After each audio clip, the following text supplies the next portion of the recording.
ایک جانور سکینہ کی پیاس یاد کر لے تو وہ پانی نہیں پیتا۔ اللہ میرے عزیزو، تم سے ایک سوال ہے۔ ابھی جناب مسلم کے مصائب سن کر آ رہے ہو نا؟ رات کے 12:30 بج گئے،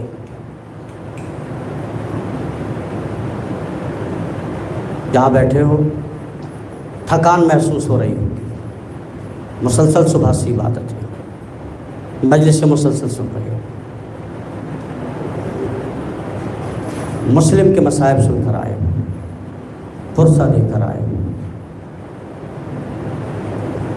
شہادت مسلم سننا آسان ہے،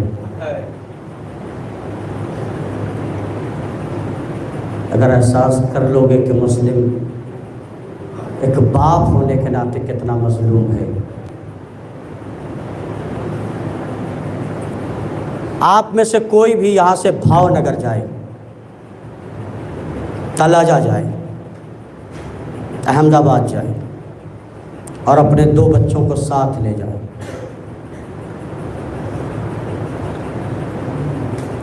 اس کی جان پہ آن پڑے اور اس کے 2 بچے اس کے ساتھ ہوں، باپ ہونے کے ناطے بتانا کہ اس وقت کیا کرو گے۔ پہلے تو ایک مرحلہ عرض کر دوں آپ سے، جناب مسلم کی شہادت کے باب میں یہ بات بہت کم پڑھی جاتی ہے، 2-3 جملے ہیں۔ جناب مسلم کو 9 ذی الحجہ کو شہید کیا گیا، سر و تن میں جدائی کی گئی اور پیر میں رسی باندھ کر کوفے کی گلیوں میں گھمایا گیا۔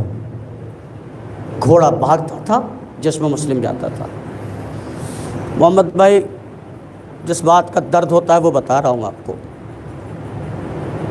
9 ذی الحجہ شہادت، 13 محرم کو قافلہ کوفے پہنچا۔ کب پہنچا؟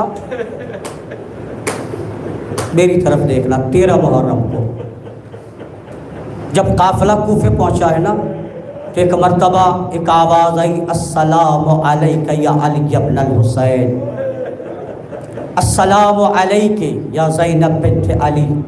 تو جناب زینب نے کہا، اے میرے لال سید سجاد، کوفے میں کون ہے جو ہمیں سلام کر رہا ہے؟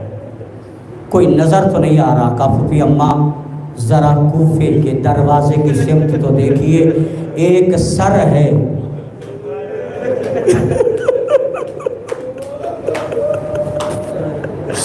نہیں، صاحبان اولاد، صاحبان معرفت اس مرحلے پر آپ پہنچے نہیں۔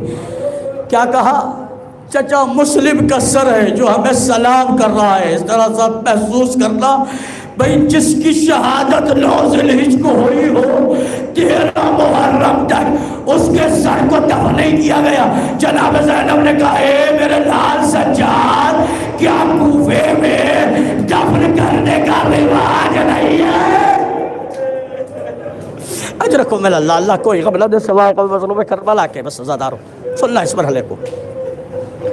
جناب مسلم کے ساتھ 2 بیٹے، ایک محمد، ایک ابراہیم۔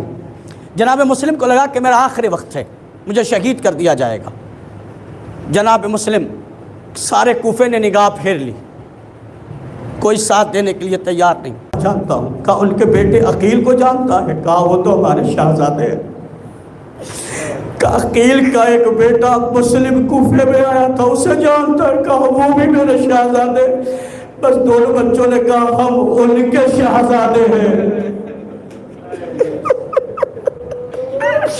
داروغ زندان نے جیسے سنا لا یہ دونوں شہزادے جناب مسلم کے بیٹے ہیں، اس نے کہا رک جاؤ، موقع ملے گا میں دروازہ کھول دوں گا، تم چلے جانا۔ سن لینا آسان ہے، پڑھ دینا آسان ہے، فکر کرنا۔ پردیس جہاں کی گلیاں نہیں دیکھی، آپ بھی تو اتنے چھوٹے چھوٹے بچوں کو کیا پالی تانا کی سڑکوں پہ یوں نکلنے دیتے؟ نہیں نکلنے دیتے۔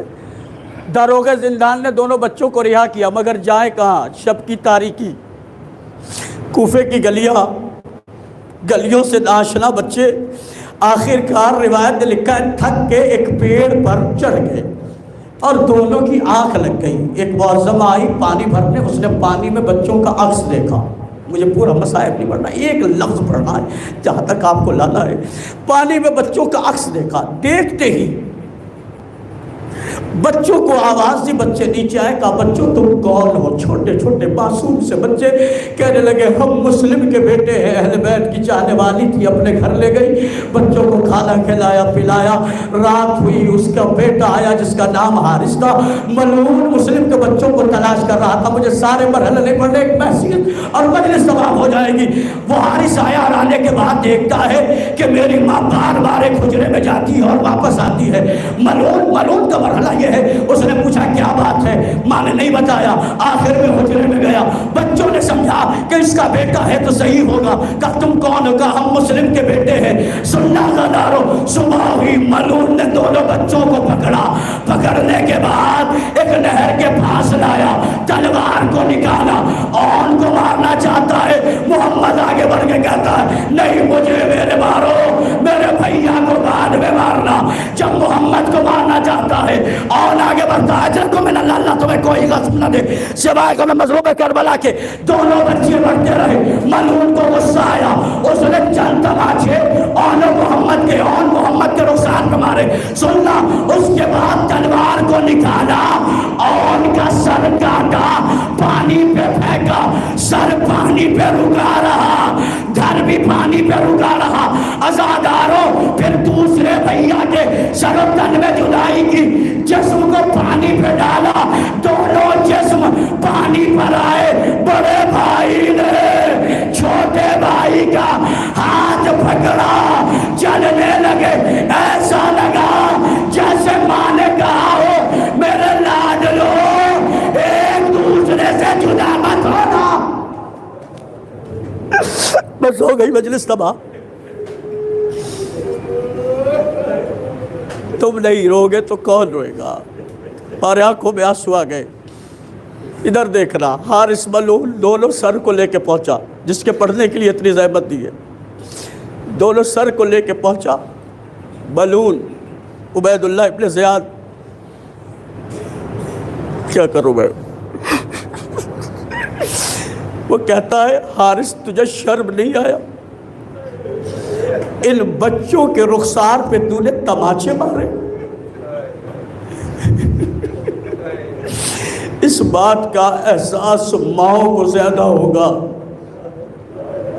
سننا نا کہ تو نے تماچے کیوں مارے. پتہ ہے حارث کیا کہتا ہے؟ کہتا ہے میں ان بچوں سے کہہ رہا تھا کہ اپنے کرتے اتارو.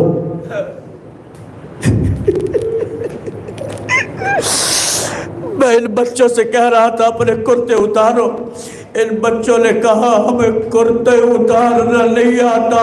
کبھی بابا بدلتے تھے، کبھی اماں بدلتی تھی. کئی رخساروں میں تماچے مارتے ہوئے تجھے شرم نہیں آئی؟ یہ پھول سے رخسار، میں کہوں گا اے مسلم کے بیٹوں، تمہارے رخسار پہ چند تماچے پڑے. ذرا اس بی بی کا حال دیکھو جس کا نام سکینہ ہے. اتنے تماچے پڑے، رخسار کا رنگ بدل گیا. زیارت الہیہ میں ہمارا امام کہتا ہے سلام ہو ان بیویوں پر رخساروں پہ جن پہ اتنے تماچے پڑے، رخسار کا رنگ بدلتا گیا.